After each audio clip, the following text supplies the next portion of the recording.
Good morning, everybody.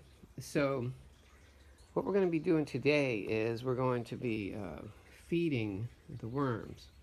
So, those of you that have seen my videos on how I set up my bins, then this is a recent bin, a bin that's been recently harvested, I should say. So, there's only about 4 inches of material, including the worms on the bottom, just literally just like that deep, where I put bedding down of a good organic neutral pH compost, and then the worms, and they burrow down in.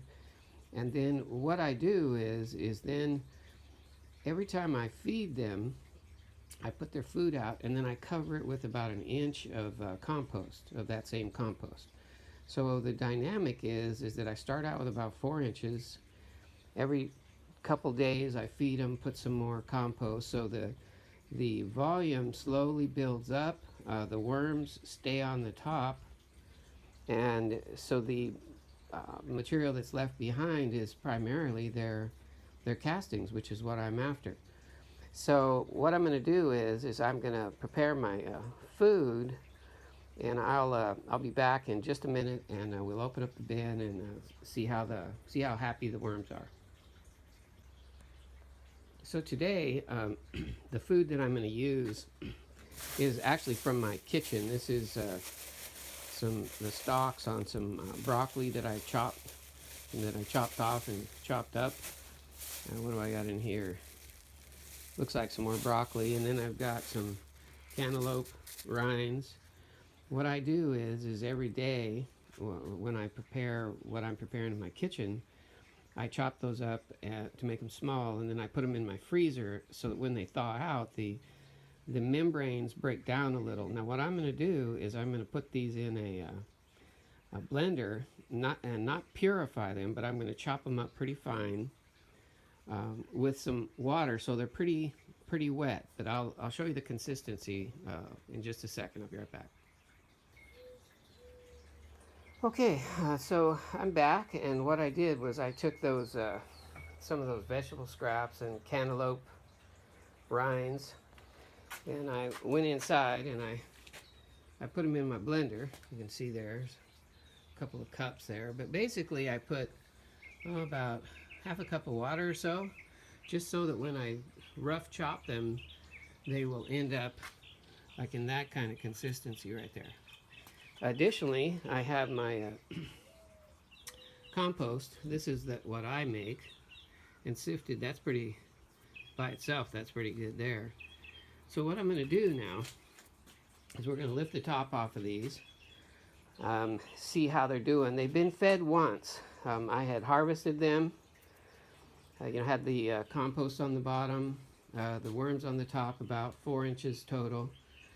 I fed them once. So what I'm going to do is I'm going to put about half of that in one spot, and then lightly cover it with the compost. So let's take a look and see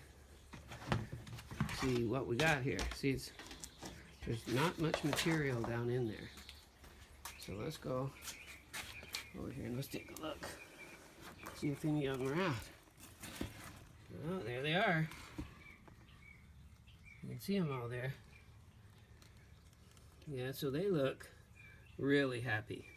So, oh yeah, there's a few up here stuck on the paper. So what I'm going to do is I put the original food here, so I'm going to put the next batch just a little bit away. But I'll be right back. Okay, so here we go.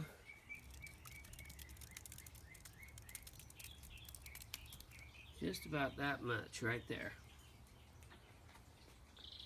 Okay, so now I'm going to take a couple of spoon shovels of this and cover the food up.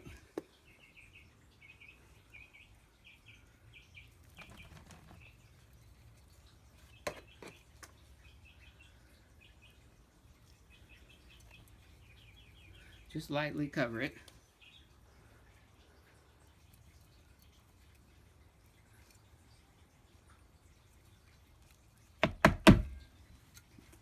And that's it.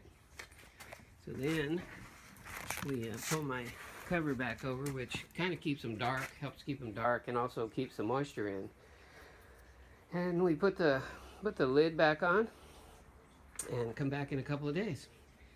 I'm going to open up one other one here and show you what they all look like here. So I'll be right back. So this is another bin that I just harvested a couple days ago. I'm going to repeat the process as the other one. You can see they're all enjoying it. And it's only just like 3 inches deep.